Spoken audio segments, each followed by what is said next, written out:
If Carl Jung had only one page to write to those who are tired of trying, he would start like this: "You're not failing, you're waking up." But waking up is sometimes the hardest part of the dream. You've tried before, tried to change habits, listened to podcasts, followed advice, set goals, thought positively. Maybe you even convinced yourself for a few days that this time it's going to work. But when the rush fades, all that's left is the echo of something that doesn't hold up. Motivation was never the issue. It comes and goes. What might be missing now is an action that doesn't depend on the high. A simple, doable, honest action. A choice that fits how you feel today, not how others expect you to feel. This isn't a video to motivate you. It's an invitation to stop spinning in circles trying to fix yourself and finally start acting. So watch it until the end if some part of you still believes there's another way to begin again, a way that's more honest, calmer, and truly yours.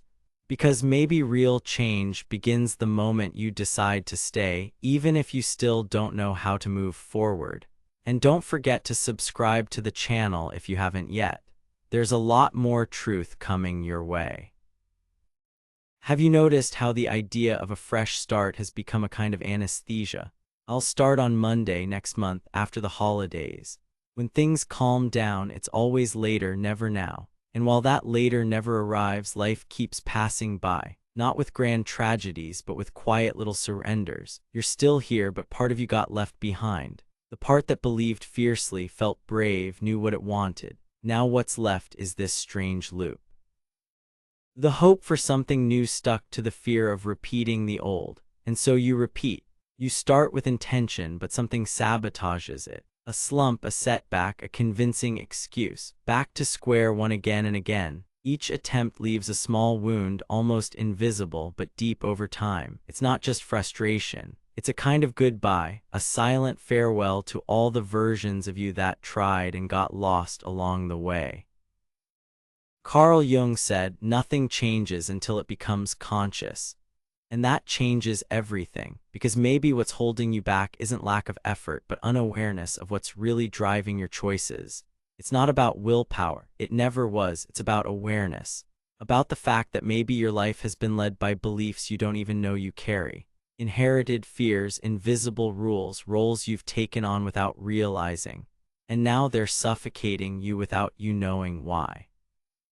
That's the void that keeps repeating the cycle. You don't know why you can't move forward, but you feel something's holding you back like a hand in the dark. It's not pulling you backward, it's warning you. You still don't know what you need to let go of. And realizing that hurts because it means facing the truth that maybe the problem was never the world, not the circumstances, not the people. Maybe it was this I almost did, almost made it, almost changed, that turned into a way of being. But now you're here recognizing this cycle. That gesture alone already breaks the loop of fleeting motivation. It comes from real action. And presence is the beginning of any transformation worth having. But now that you've started to see this cycle, you might have started to notice it's not laziness or bad luck or weakness. It's repetition. It's something deeper holding you back just before you take the step. And when that pattern becomes conscious, the next inevitable question arises: what inside me is keeping me from moving forward? The answer may not be pretty, but it's liberating. Carl Jung called this the shadow, the part you learn to hide, deny, camouflage, not because it's evil, but because at some point in life it was judged as unacceptable. Your ego learned that to be loved, it was better to silence certain parts.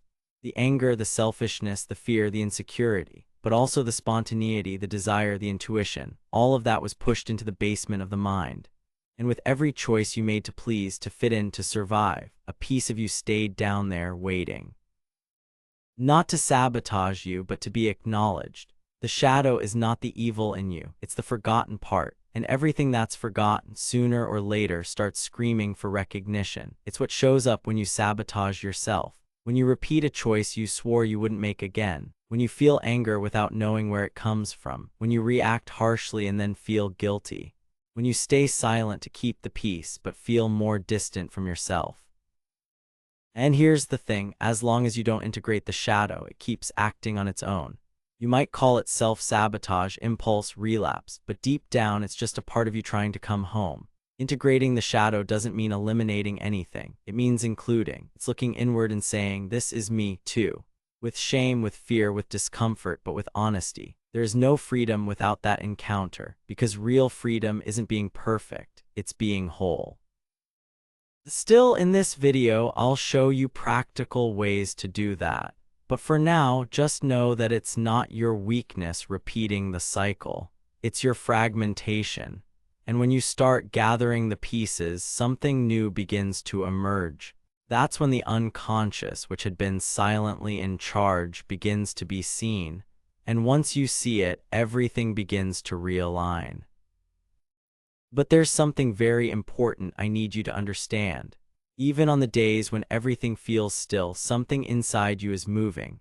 While the surface seems calm, the depths of the mind are in constant motion.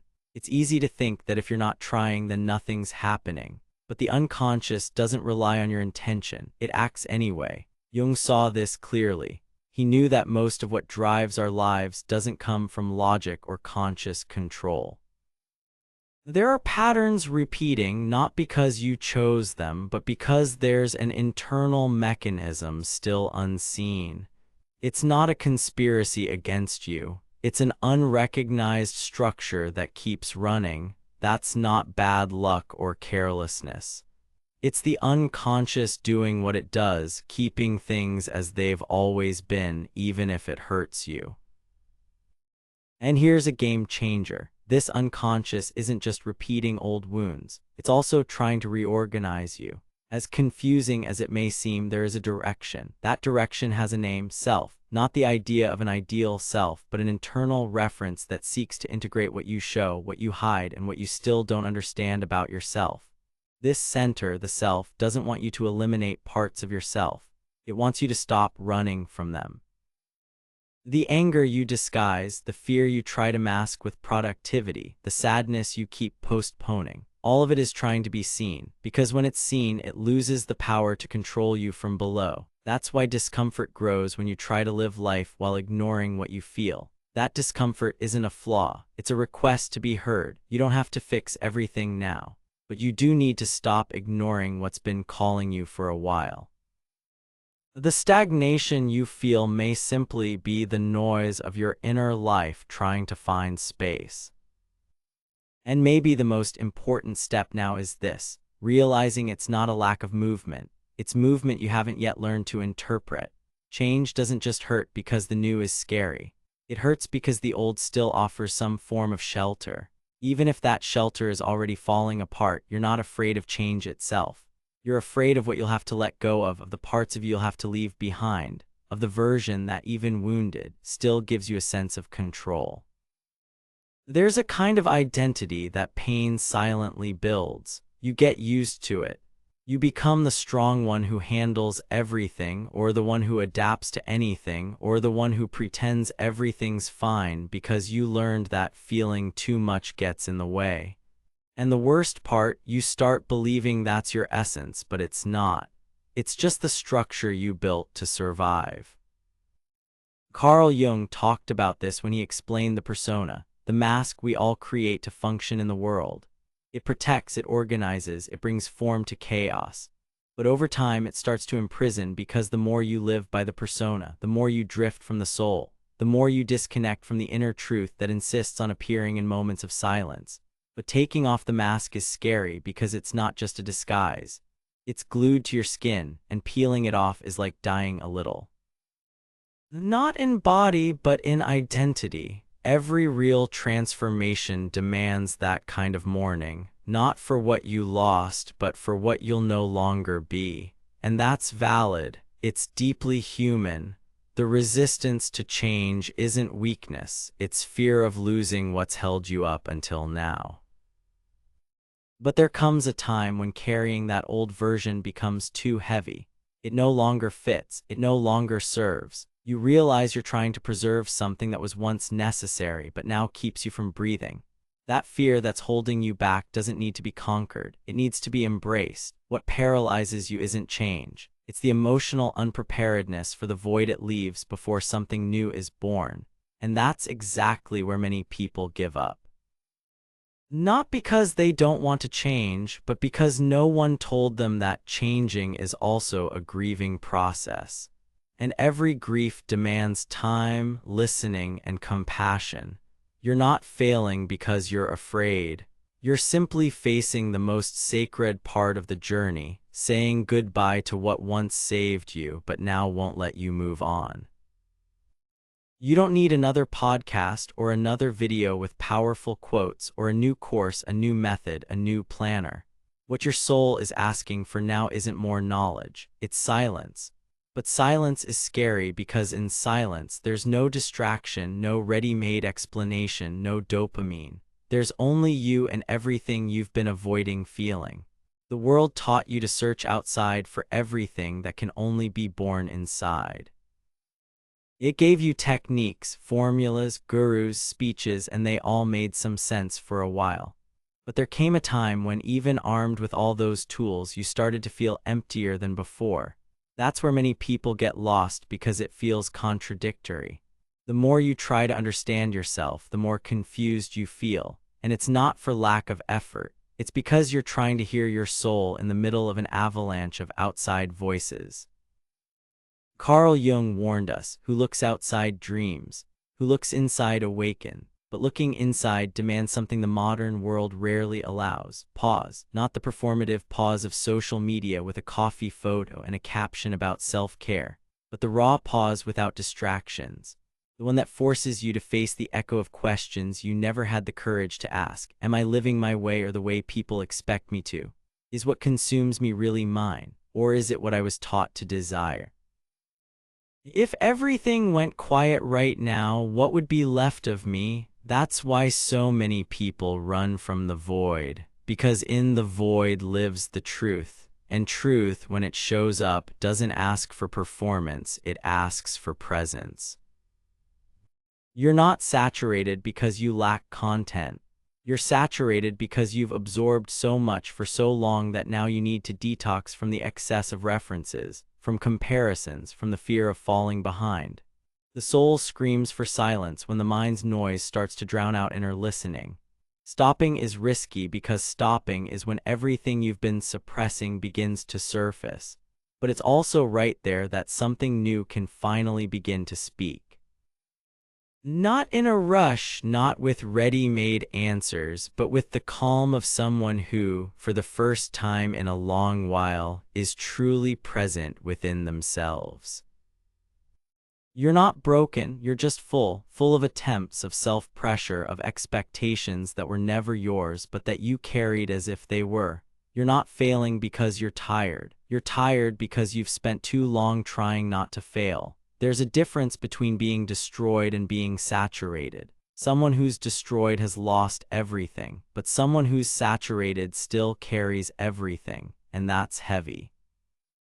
You spent so much time trying to align with what others expected, with what was said to be right, with what seemed to work for everyone else, that you got lost in the overload.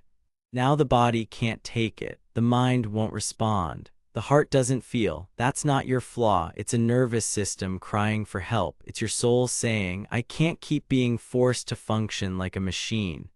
You don't need more effort. You need space to breathe, to feel, to not have to perform any kind of healing while you're still in the process of finding yourself again. Carl Jung understood this point with brutal clarity.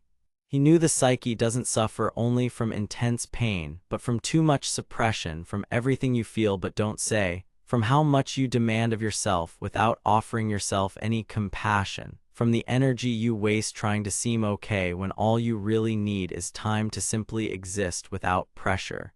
You don't need to be fixed, you need to be heard. And maybe right now, that's all it takes. An honest listening to what your body is already screaming, even in silence. The pause is not the end of the journey. It's what allows you to walk again lighter. Because moving forward without stopping now is like trying to run with an open wound. Respecting that exhaustion is not giving up.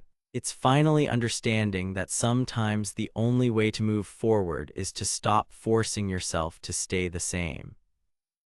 You're not defeated, you're just exhausted, and there's a kind of restart that's only possible after this kind of fatigue, the kind that forces you to shed everything that was excess, not out of weakness but out of truth. Sometimes all you want is to disappear, to vanish for a while, to not be seen, not have to respond, not have to explain what you're feeling. Especially because most of the time you don't even really know and you blame yourself for that. Think you're being weak, ungrateful, overly dramatic. But what few people understand is that this urge to disappear isn't necessarily a flight from the world. Often it's a call to return to yourself. You don't want to disappear from life. You want to disappear from the noise, the constant demand to be okay, the exhaustion of performing, a stability you no longer feel. You want distance from expectations, from the noise, from the gaze of others, because all of that started to pull you away from who you were, from who you still are deep down. It's a kind of longing, not for childhood or for a specific time, but for the version of you that was enough, that didn't need to prove itself, that was whole even while imperfect, that didn't carry the burden of constant self-improvement. There comes a moment when the pressure to evolve becomes self-violence. And at that moment, wanting to stop everything is a scream of self-protection. Your system is trying to save you from overload. Your soul is crying for help, but in a language the world doesn't recognize. Silence, disappearance, retreat. Carl Jung said that individuation, the process of becoming who you are, necessarily passes through this inner dive. And diving sometimes requires stepping away, not as abandonment, but as a choice to return. You don't want to disappear because you're weak. You want to disappear because you miss being whole. Whole not in the sense of perfect, but in the sense of connected to what's real in you. Even if that real is messy, tired, confused, maybe you don't need to hide from the world. Maybe you just need a space where you can exist without having to explain yourself. A space of your own. Even if small, even if temporary, even if it starts with just admitting, I'm tired of trying to be who others expect me to be. That's the beginning of a return. Slow, silent, true, and every return begins with a retreat, but it's not vanishing, it's a reunion. Up to now, you've walked inward. You've recognized the cycle, you've seen what was hidden. You felt the weight of carrying so many versions of yourself without pause, without being heard, without rest. Now it's time to do something with all that. From here, the practical part begins. Small gestures, simple to carry out but profound in their impact. Nothing that demands more effort than you can give right now. Just enough for the transformation that has already started inside to take root on the outside. And the first real step of that movement starts with a pen in hand. You've spent so much time trying to understand what you feel that maybe you forgot to ask the simplest question. What if I just put it on paper? Not to plan, not to organize ideas, but to create a space where you can exist without performance. Writing at this point in the journey is no longer a tool of control. It becomes a ritual, a way to bring to the surface what was submerged, to name what you couldn't explain, to create a meeting, not with answers, but with yourself. Carl Jung called it active imagination, the process of dialoguing with the unconscious through symbolic language. And one of the simplest, most accessible forms of that is spontaneous writing. No outline, no filter, no intention of being understood by anyone but yourself. You take a pen, a notebook, and you start writing. Even if it's just this, I don't know what I'm feeling right now. That is already listening. That is already presence. Writing is where the soul can speak without being interrupted. It's where you can be whole, confused, incoherent, vulnerable, and still true. Because the page doesn't judge, the page reflects. It gives back what was buried under layers of mental noise, fear, and urgency. Maybe you haven't been able to say this to anyone. Maybe you didn't even know you felt it, but in writing you reveal. And in the revealing, something inside begins to reorganize. It's not about writing beautifully. It's about writing truthfully, about letting your hand say what your mind hasn't yet had the courage to think. about turning chaos into clarity, not because everything gets resolved, but because, for a few minutes at least, you listen to yourself. And that, in a world where everyone talks but few listen, is already an act of healing. Don't write to fit in, write to find yourself.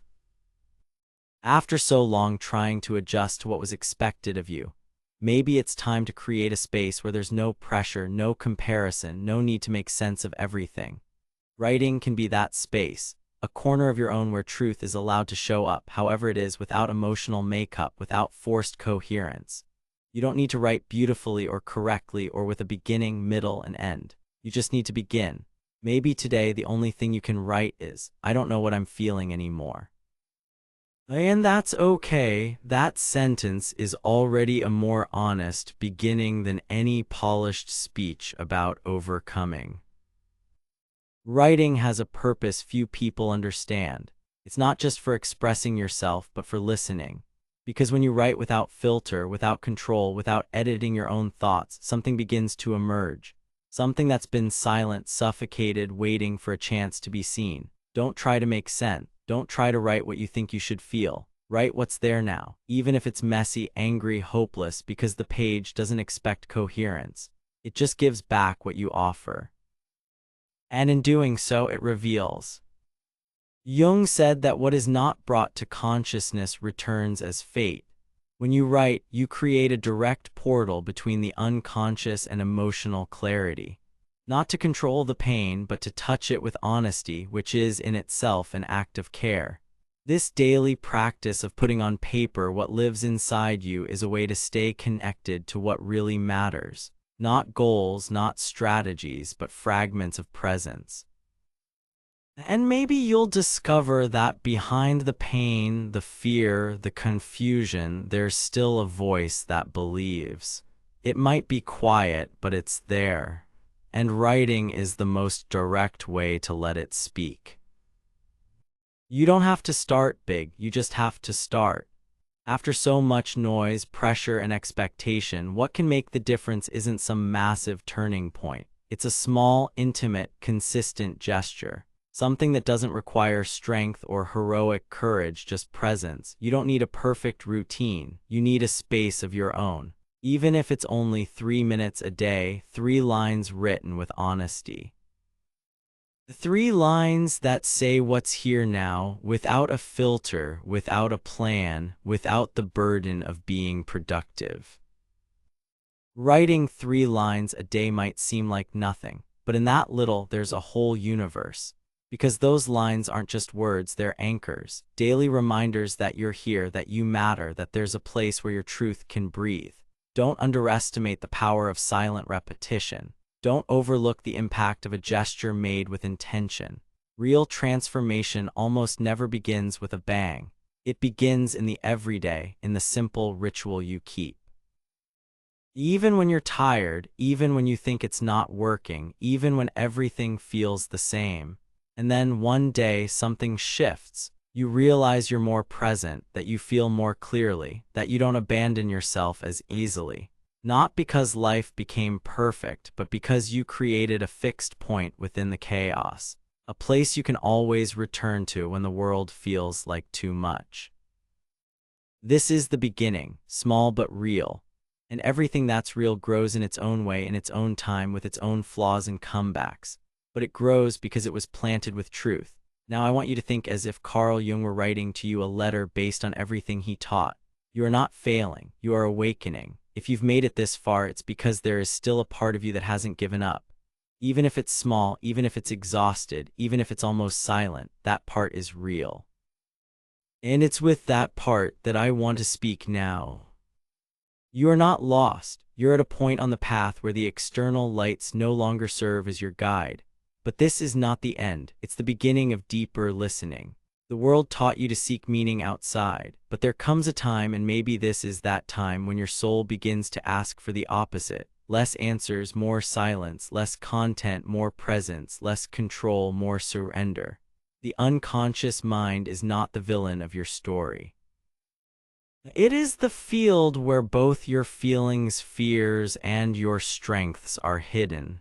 and it works all the time, even when you think you're standing still. The difference now is that you're beginning to notice. Everything that is not brought to consciousness manifests as fate, and maybe this is the time to rewrite yours. Not in a rush, not to please anyone, but like someone who slowly begins to lift the rubble off from themselves. You have more memories than you have learned the roles you play from, more than the patterns you repeat, more than you mistakes you have made. There is something in you that has always been whole. Even when you were everything seemed around and you seemed ruins, this preserved you when everything was around. This reunion will hurt, it will confuse, it will dismantle you at times, but it will also restore you, not to a perfect version, but to a version of yourself that is more honest, more alive, more present than that. It all begins with one gesture: stay with yourself, listen without judgment, write what you feel even if you don't understand it. Return inward like someone coming home from after a long time away. This letter isn't from Carl Jung, but it might as well be, because it's made from what he taught us to see, that within you every crisis lies opportunity, a possibility, and within each possibility, every one of us an opportunity. May you find your pathway to it with time, with care, and with truth. So folks, by now maybe you still don't feel ready, and that's okay. Maybe the confusion is still there, the exhaustion too, and that voice inside demanding strength still insists something is missing. But what you might not have noticed is that something has already begun to change. You're listening, and listening to yourself honestly, without skipping steps, without forcing answers, is one of the most powerful things you can do for yourself. Because what transforms you isn't the impulse to get everything right. It's the quiet commitment to stay with yourself. Even when every part of you wants to run away, it's the courage to sit with what hurts, what confuses, what seems hopeless, and say, I'm here, I won't abandon myself. The life you're looking for doesn't start with an ideal version of you. It starts with the version you are now. Tired, yes, full of doubts, maybe, but present. And presence, when it's real, is enough. It doesn't need goals, it doesn't need a show. It only needs to show. A simple gesture, a single space line written, a moment, a space of true listening. Transformation doesn't scream. It's not in a rush, it whispers. And it whispers every day, waiting for you to stop running outward and start returning inward. Don't worry about believing in yourself right now. Belief will come later as a natural result of your recovery reconnection. What matters today is that you stay, that you breathe, that you listen to yourself, and that you listen to yourself. And because when you truly hear yourself without trying to fix, without silencing, without forcing, something begins to realign. And in that space, this is, even if it's small, even if it's fragile, something is born that no external content could ever offer you. Your own presence as a starting point. If you made it this far, leave a comment saying, I received the letter.